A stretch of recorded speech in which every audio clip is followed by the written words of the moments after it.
কাঠমান্ডু দক্ষিণ এশিয়ার সবচাইতে প্রাচীনতম একটি শহরের নাম এবং এই শহরের ইতিহাস নিয়ে অনেক কল্পনা রয়েছে। আজকে আমি আপনাদেরকে ঘুরে দেখাবো এই কাঠমান্ডুর কিছু দর্শনীয় স্থান এবং আপনারা কিভাবে একদিনে কাঠমান্ডুর বিভিন্ন জায়গায় ঘুরতে পারবেন। আর এই দর্শনীয় স্থানগুলো হলো দরবার স্কয়ার, শম্ভুনাথ টেম্পল এবং পাঠান দরবার স্কয়ার এবং সেই সাথে সবচাইতে বড় ভক্তাপুর দরবার স্কয়ার। আজকে আমরা ঘুরবো এই দর্শনীয় কিছু স্থান এবং আশেপাশে এবং কাঠমান্ডুর কোথায় আমি খেয়েছি এবং খুব মজার খাবার আজকে কথা বলবো এগুলো নিয়ে, আর ঘুরে দেখাবো বিভিন্ন দর্শনীয় স্থান। তবে চলুন শুরু করা যাক আমাদের আজকের ব্লগটি এবং অবশ্যই পুরো ব্লগটি না টেনে সুন্দর করে দেখবেন, আর অবশ্যই আমার চ্যানেলটি সাবস্ক্রাইব করবেন এবং লাইক এবং শেয়ার দিয়ে পাশে থাকবেন। তবে চলুন শুরু করি আমাদের আজকের ব্লগটি।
আমি লিফট করতেছি পোখরা, আমার 9টায় বাস, এখন বাজে 8:30। সো দিস আমার বেড এখানেই ছিল।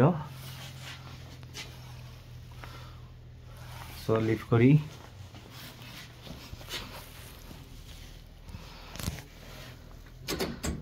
ব্রো গুড বাই, আল্লাহ হাফেজ ব্রো।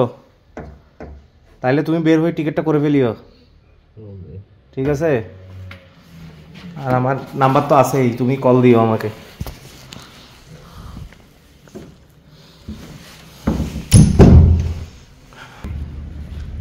ট্যাক্সি করলাম।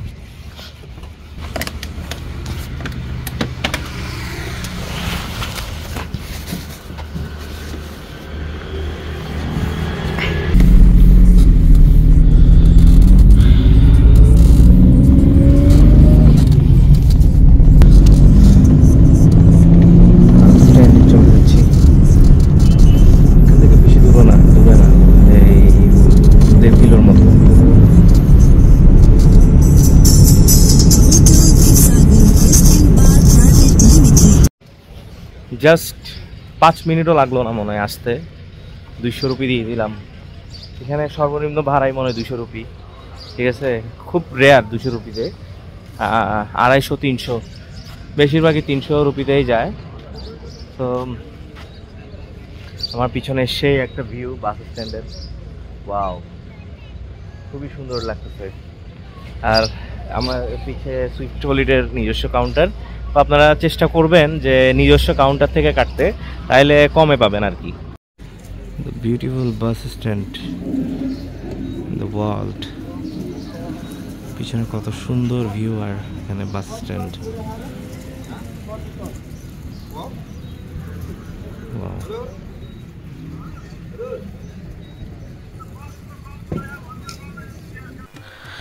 প্রায় সকাল 9টা আমাদের বাস যাত্রা শুরু হয় পোখরা বাস স্ট্যান্ড থেকে, এবং এত সুন্দর একটা পোখরা বাস স্ট্যান্ডের ভিউ দেখে আপনার যেতেই মন চাইবে না।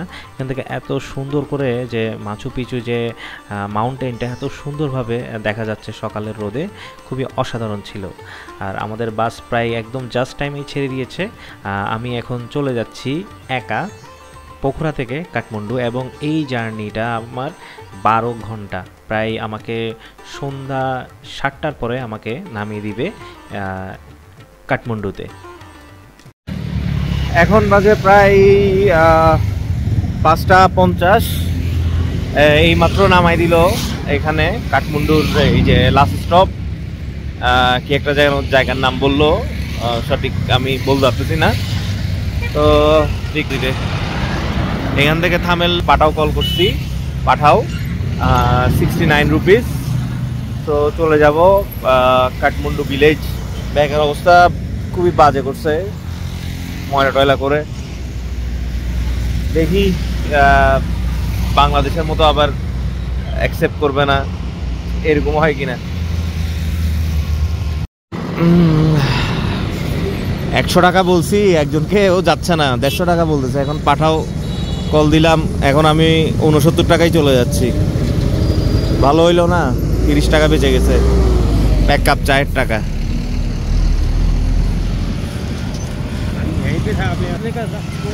হ্যাঁ মালুম হ্যাঁ মালুম হ্যাঁ।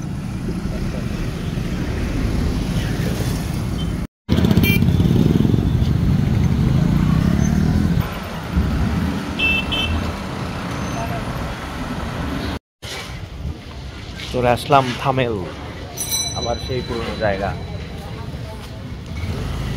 পিছে সাইকেল, বাড়িতে Kathmandu village house bed and breakfast. বাবা কোন চিপা চাপার মধ্যে হোটেল।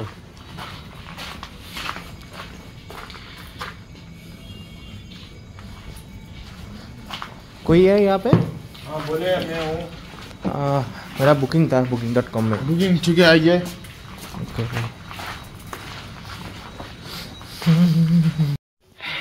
এই যে কাঠমান্ডু ভিলেজ হাউসে চলে আসলাম খুঁজতে খুঁজতে,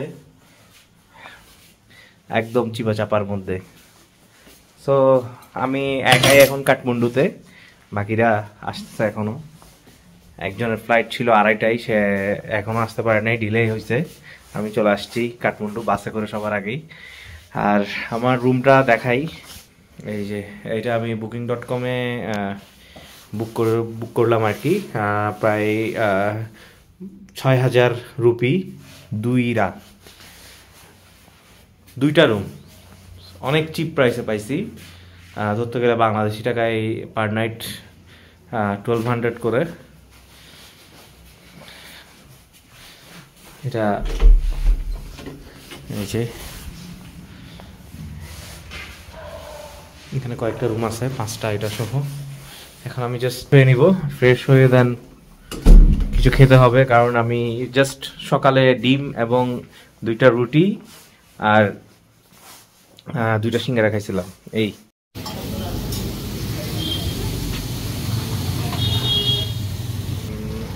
এই মুহূর্তে আমার জাস্ট হোটেলের বাইরে একটা পিছনে আমার দেখতে পাচ্ছেন যে একটা খাবারের দোকান আছে। এখন আমি একটা পনির রোল ট্রাই করতেছি। আগে এগ রোল খাইছিলাম ইন্ডিয়াতে, এখন পনির রোল খাবো, দেখি খেতে কেমন। এবং এই রোডটা থামেলের যে রোডটা, ওই দিনও হাঁটলাম এখানে অনেকক্ষণ।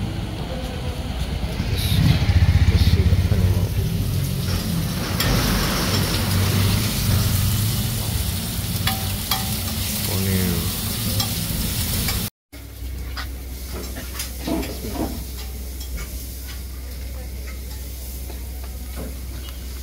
বাইকটা পাওয়া নেই।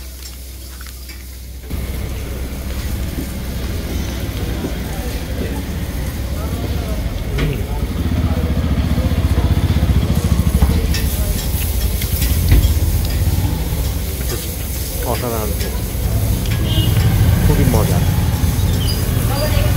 এটা এই রোল কিন্তু আমার খুবই ফেভারিট। যখন আমি কলকাতা যাই তখনই রোলটা খাই, যেখানেই পাই ইন্ডিয়াতে। It's awesome.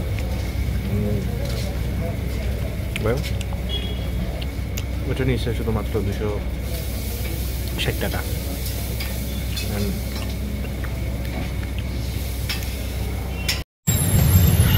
আজকে অনেক জ্যাম রাস্তায়।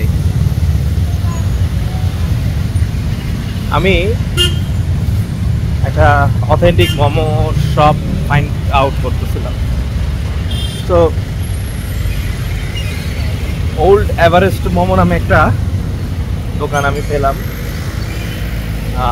দেখি ওখানে গিয়ে কেমন হয় মোমো। ওল্ড এভারেস্ট মোমো, আমার মনে হয় এটাই রাস্তার অপোজিটে। রাস্তাটা পার হতে হবে। ও এই রোডটাতে খুবই খুবই খুবই রাশ।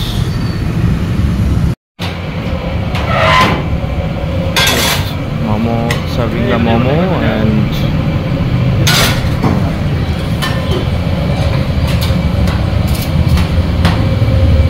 Old Everest momo. এই যে দোকানটা ওল্ড এভারেস্ট মোমো, মানে খেতে বসলাম।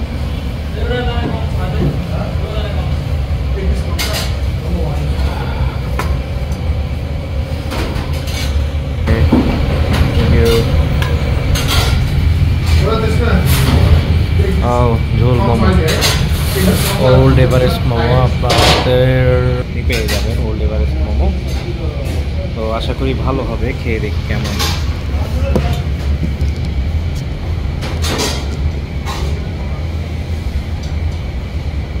ওয়াও, খুবই গরম গরম ধোয়া বেরোচ্ছে।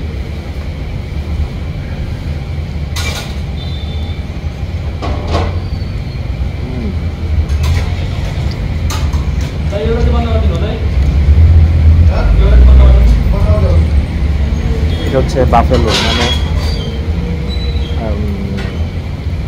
আপনার মহিষের মাংস।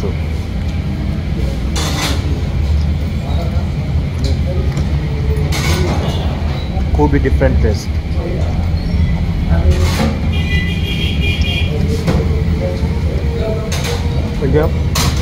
এই ঝোলটা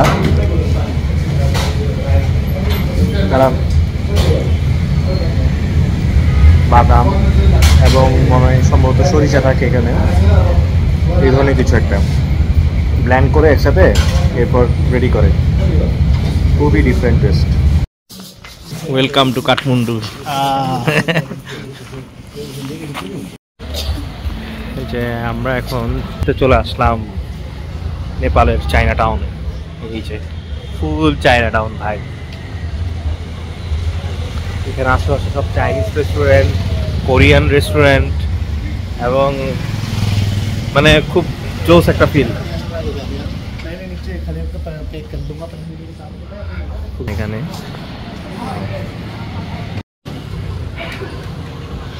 আমরা কিন্তু চলে আসলাম হামেলের চায়না টাউনে, এবং চায়না টাউনে আমরা ঘোরাঘুরি করতেছি এবং এখানে আশেপাশে অনেক দোকান এবং কোরিয়ান এবং চাইনিজ সব মিক্সিং, খুবই সুন্দর করে সাজাইছে।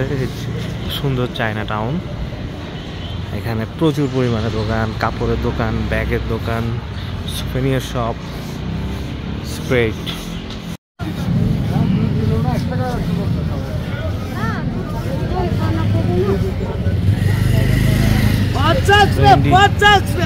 পঞ্চাশ।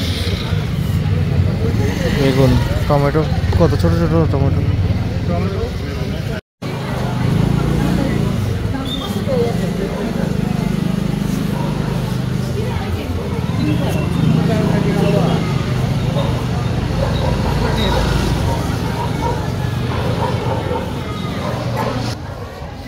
হামেল থেকে শুধুমাত্র 2 কিলোমিটার আমরা চলে আসলাম কাঠমান্ডু দরবার স্কোয়ারে।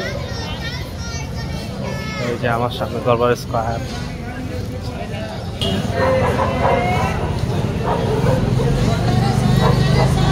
এখানে রাতের মার্কেট বসেছে, নাইট মার্কেট।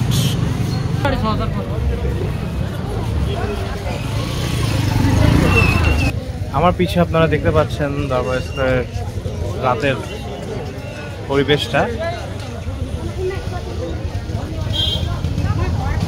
সুন্দর একটা জমজমাট একটা মার্কেট হচ্ছে এখন এখানে। একদম এখানে লোকাল যে মার্কেটগুলো ওগুলো বন্ধ হয়ে গেছে, দোকানগুলো এখন যে জাস্ট লোকাল যে স্ট্রিট মার্কেট এটা এখন থেকেই শুরু হচ্ছে। এখন এখানে টিকেটিং বন্ধ, সো সার কান্ট্রিদের জন্য 500, আদার কান্ট্রিজ হচ্ছে 1000। কথা সেটা হচ্ছে আমরা এখন যেহেতু রাতে আসছি, এখানে কিন্তু কোনো টিকেটিং ইস্যু নাই। সো আপনারা যদি টিকিট ছাড়া ঘুরতে চান তাহলে রাতে এসে ঘুরে যেতে পারবেন। আর দিনের বেলা যখন আপনারা এই জায়গাটাতে প্রবেশ করবেন তখন অবশ্যই এখানে কিন্তু সব দিকেই খোলা। তো দিনের বেলা যখন আপনারা প্রবেশ করবেন তখন প্রবেশ করতে পারেন জাস্ট লাইক ইন্ডিয়ানের মতো। টিকিট চেকার যদি না ধরে তাহলে তো হইলই, আর ওরা যদি আপনাকে বুঝে ফেলে যে আপনি ট্যুরিস্ট তখন আপনাকে অবশ্যই টিকিট করতে হবে 500 টাকা দিয়ে। So be careful. প্রায় অনেক লম্বা একটা জার্নি শেষ করে এই যে রাতের বেলা আমাদের এই কাঠমান্ডু দরবার স্কোয়ারের ঘোরাঘুরি আপনারা তো দেখলেনই। আর আমাদের আজকে এখানেই যে রাতের ঘোরাঘুরিটা শেষ করব এবং চলে যাব কিন্তু হোটেলে। এবং কালকের দিনে কিন্তু আমাদের ফুল ডে একটা যে ঘোরাঘুরি চলবে সেটা নিয়ে আমাদের একটা প্ল্যান হবে, এবং কোথায় কোথায় ঘুরেছি এবং কোথায় কোথায় খেয়েছি তা তো অবশ্যই আপনারা ভিডিওতে দেখবেন, এবং দেখে অবশ্যই কমেন্ট বক্সে জানাবেন কোন জায়গাটি আপনাদের সবচাইতে বেশি ভালো লেগেছে। শুভ সকাল কাঠমান্ডু। গতকাল রাতে আমি পোখরা থেকে কাঠমান্ডু এসেছি বাই বাসে, সুইফট সোফা সিট বাস। আর আমি এখানে পৌঁছতে প্রায় 5:30-6টা বেজে গেল। আর আমি উঠেছিলাম তখন প্রায় সকাল 9টা। আর কাঠমান্ডু এসেই খুব নতুন নতুন এক্সপিরিয়েন্স হচ্ছে। আর এটা হচ্ছে আমাদের হোটেল কাঠমান্ডু ভিলেজ। এই কাঠমান্ডু ভিলেজ আমি পার রুম শুধুমাত্র বাংলাদেশি টাকায় 1200 টাকায় বুক করেছিলাম, আর উইথ ব্রেকফাস্ট সহ। তো খুব ভালো একটা ডিল পাইছি। তো আপনারা যদি আসেন তো এই কাঠমান্ডু ভিলেজ উঠতে পারেন। এখানে 2টো সিঙ্গেল বেড আছে এবং টুইন বেডও চাইলে নেওয়া যায়। সো আপনারা এনি টাইম, আর ওটার এনভায়রনমেন্ট অনেক সুন্দর। তো আমি এখন আপনাদেরকে নিচে গিয়ে দেখাবো এটার রিয়েলি অসাম এনভায়রনমেন্ট। তো আপনি এনভায়রনমেন্টটা খুবই আপনার ভালো লাগবে, যেহেতু আমার কাছেও ভালো লাগতেছে। এখানে খুবই অনেক ফরেনার কিন্তু এখানে থাকে। সো এখন নিচে গিয়ে ব্রেকফাস্ট করবো। আমি কিন্তু সেই একটা শাওয়ার নিয়ে নিলাম গরম পানি দিয়ে। গরম পানি যখন গায়ে উপর পড়তেছে এত শান্তি লাগতেছে শীতের মধ্যে থাকতে থাকতে। ওকে, তাহলে এখন নিচে যাই, ব্রেকফাস্ট করবো। এবং আজকে আমরা এই কাঠমান্ডু শহরের মধ্যে কোথায় কোথায় ঘুরবো এবং কোথায় কোথায় কি আছে এবং আমরা কোথায় খাবো, গতকাল রাতে কিন্তু আমি কয়েকটা জায়গায় খেয়েছিলাম। তো চলেন তাহলে, লেটস গো। সবাই নাস্তা ব্রেকফাস্ট করতেছে।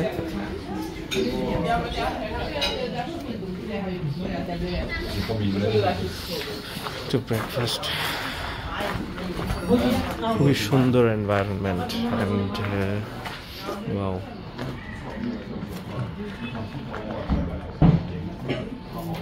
খুবই সুন্দর environment.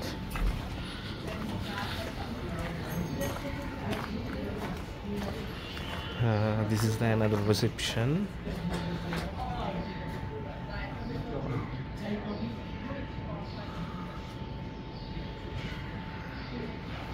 Certificate Excellence Trip Advisor. এখানে একটা বসার জায়গা আছে।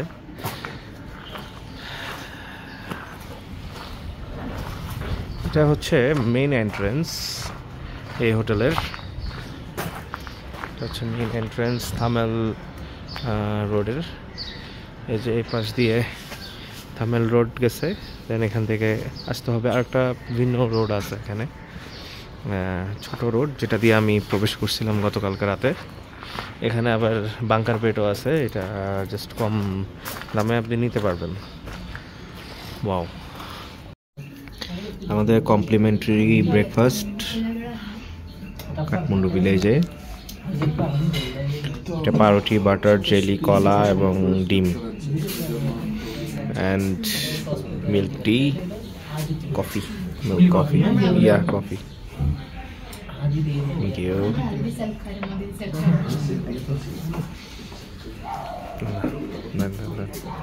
Bisogna cambiare su breakfast. हाँ उसको मैं कॉल करता वो अभी आएगा और नहीं आएगा।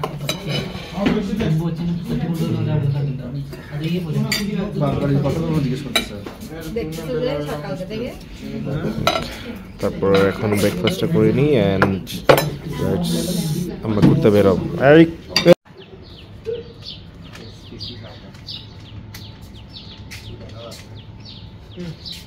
ये वाला हाँ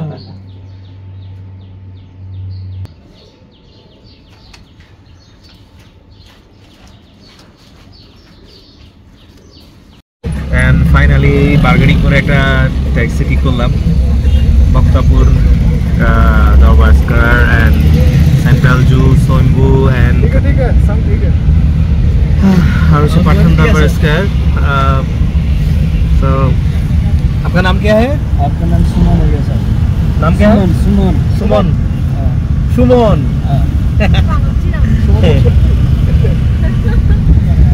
क्या है सुमन का आसपास क्या है?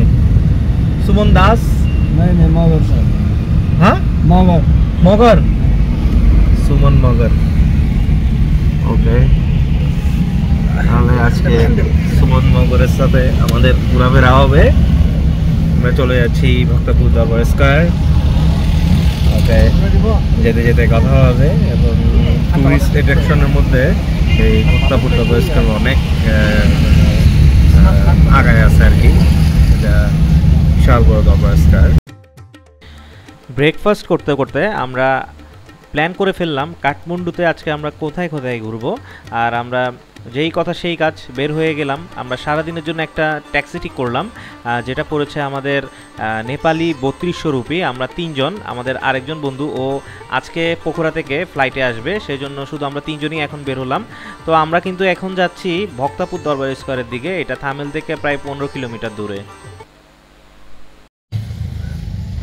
সো ফাইনালি আমরা দরবার স্কয়ারের খুব কাছাকাছি একটা গেটে নেমে গেলাম।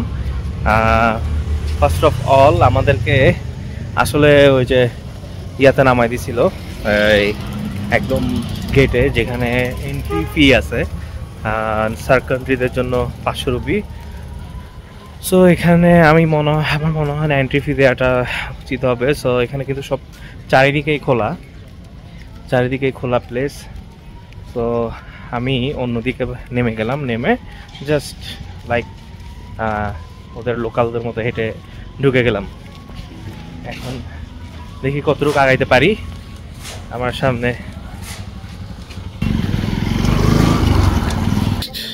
সোজা গেট দিয়ে ঢুকে চলে আসছি এখানে, কারণ এটা কিন্তু প্রায় সব দিকেই খোলা কিন্তু।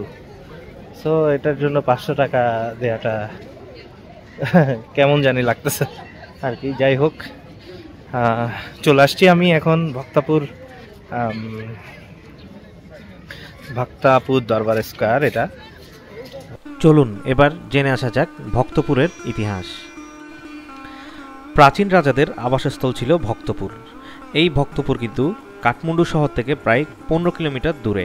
এটি ছিল প্রাচীন নেপালের রাজধানী এবং নেপালের ঐতিহ্যবাহী ভক্তপুরকে স্থানীয়রা বুদুরগাঁও নামে চেনে। আর এটা আরেকটা নাম ছিল, সেটা হচ্ছে খোপা। শহরটি মধ্যযুগীয় শিল্প সাহিত্য এবং কাঠের কারুকাজ এবং ধাতুর তৈরি মূর্তি এবং আসবাবপত্র জাদুঘর বলে পরিচিত। শহরটিতে বৌদ্ধ মন্দির, হিন্দু মন্দির অপূর্ব সমন্বয় দেখা যায়। বেশ কিছু ধর্মীয় উপাসনালয় রয়েছে এবং প্রাচীন কৃষিভিত্তিক জীবনযাত্রা সহ এখানে পাওয়া যায়। এখানকার স্থানীয়রা কিন্তু কাঠমান্ডু ভ্যালির অনেক আবাদি জমিতে ফসল ফলায়। ভক্তপুরের যুদ্ধটি ছিল একটি গোর্খা বিজিত আজকের নেপাল সংগঠিত সর্বশেষ যুদ্ধ। ভক্তপুর রাজ্যের বিরুদ্ধে পরিচালিত হয়েছিল 1769 সালে। নেপালের ভক্তপুর সংগঠিত এই যুদ্ধে গোর্খালি রাজা পৃথ্বীনারায়ণ শাহ জয়লাভ করেন। তাকে সমগ্র কাঠমান্ডু উপত্যকা এবং তৎসংলগ্ন অঞ্চলগুলোর উপর নিয়ন্ত্রণ এনে দেয়। এই যুদ্ধের মাধ্যমে পৃথ্বীনারায়ণ শাহ নেপালের শাহ বংশের প্রতিষ্ঠাতা করেন এবং নেপালের প্রজাতন্ত্র প্রতিষ্ঠাতার আগেই তা রাজ্যে 2008 সাল পর্যন্ত নেপালের কার্যকর ছিল। ভক্তাপুর দরবার স্কয়ার কিন্তু হিন্দু রাজাদের একটি সাম্রাজ্য এবং এখানে রাজা এবং প্রজাদের বসবাস। 80 টাকা হইলো, সাইজ কিন্তু ছোট। কালকে খাইছি 140 টাকা, এটা সাইজ এত বড় বড়। ঝোল মোমো ঝোল। এই যে ভক্তাপুরে একটা শপে ঢুকলাম মোমো খেতে, দেখি কি অবস্থা। মোমো এটা হচ্ছে মানে মহিষের মাংস দিয়ে তৈরি।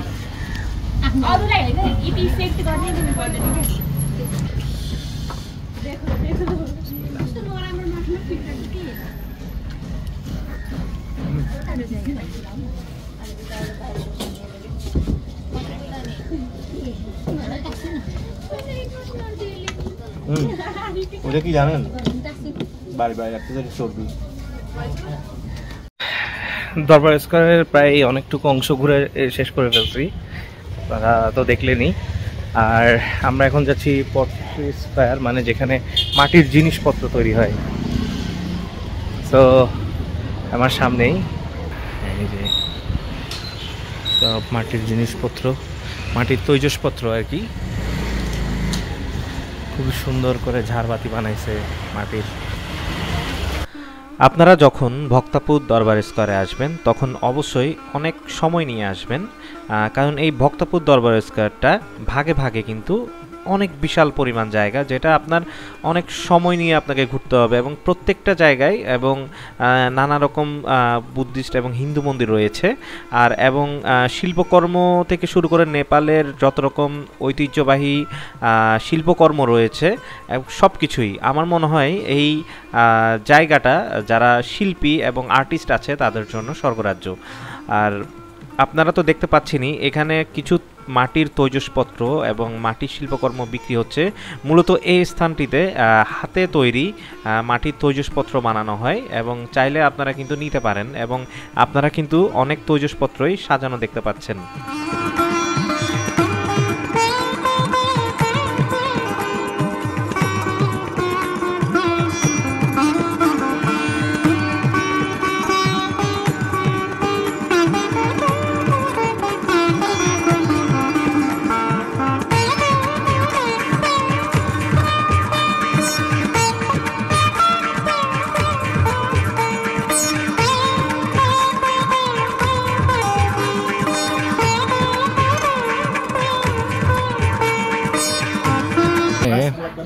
এই যে দরবার স্কয়ারে এখানেই 100 করে কিছু সুপিনিয়র নিচ্ছি, ফ্রিজ ম্যাগনেট 100 করে।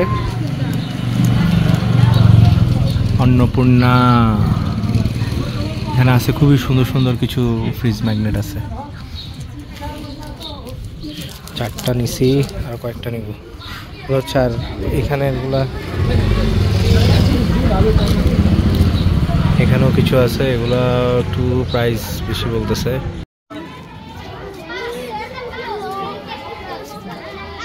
হ্যালো,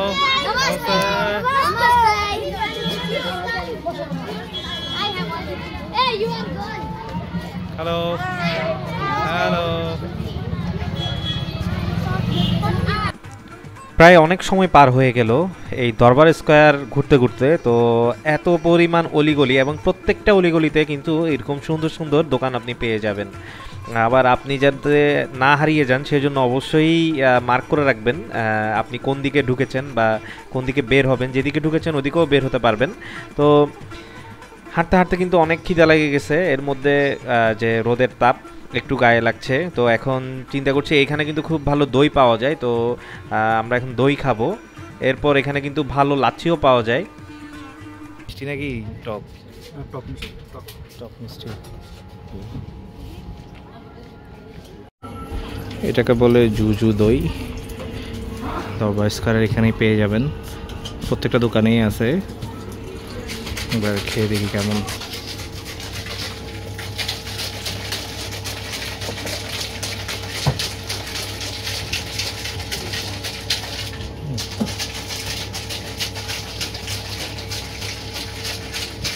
আমাদের মতোই।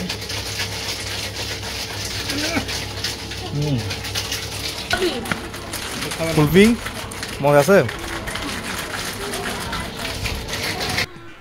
ভক্তাপুরের মেইন প্যালেস থেকে আমরা বের হয়ে গেলাম। এখন এখানে টোটাল দুটো গেট, একটা হচ্ছে ফ্রন্ট দিকে এবং অনেক দূর হাঁটার পর এরপর ভিতরে আবার আরেকটা গেট আছে, ওইখানেও আবার টিকিট এর বিষয় আছে। যারা ফরেনার তাদেরকে দেখা যায় একদম কনফার্ম টিকিট করতে হচ্ছে। আমরা যারা এশিয়ান দেখা যায় অনেকে টিকিট করতেছে, আবার অনেকে টিকিট করতেছে না। আমি একটা কথা বলে রাখি, যেহেতু আমি বাজেট ট্রাভেলার সেজন্য আমার জন্য 500 রুপিটা অনেক কিছুই আর কি। আমি এখন ভক্তাপুর থেকে হেঁটে হেঁটে বের হয়ে যাচ্ছি, আমাদের গাড়ি ওয়েট করছে বাইরে। আর ভক্তাপুরের এই পর্ব আপনাদের কেমন লেগেছে অবশ্যই কমেন্ট সেকশনে জানাবেন, এবং ভক্তাপুরে আপনি কখন আসতে চান সেটাও অবশ্যই জানাবেন। আর এই কাঠমান্ডু ঘোরাঘুরি নিয়ে বা নেপাল ঘোরাঘুরি নিয়ে আপনাদের যদি কোনো জিজ্ঞাসা থাকে সেটা অবশ্যই কমেন্টে জানাবেন। আমি চেষ্টা করব খুব সহজে যাতে আপনি এই নেপাল আপনি খুব সহজে যাতে ঘুরতে পারেন। তো কাঠমান্ডুর এই পর্বটি আমি এখানে শেষ করছি, আর পরের পর্ব আবার আপনাদের জন্য আপলোড করব খুব শীঘ্রই। সো সে পর্যন্ত ভালো থাকুন এবং সুস্থ থাকুন, আর অবশ্যই আমার ভিডিও লাইক, শেয়ার এবং সাবস্ক্রাইব করবেন। আল্লাহ হাফেজ।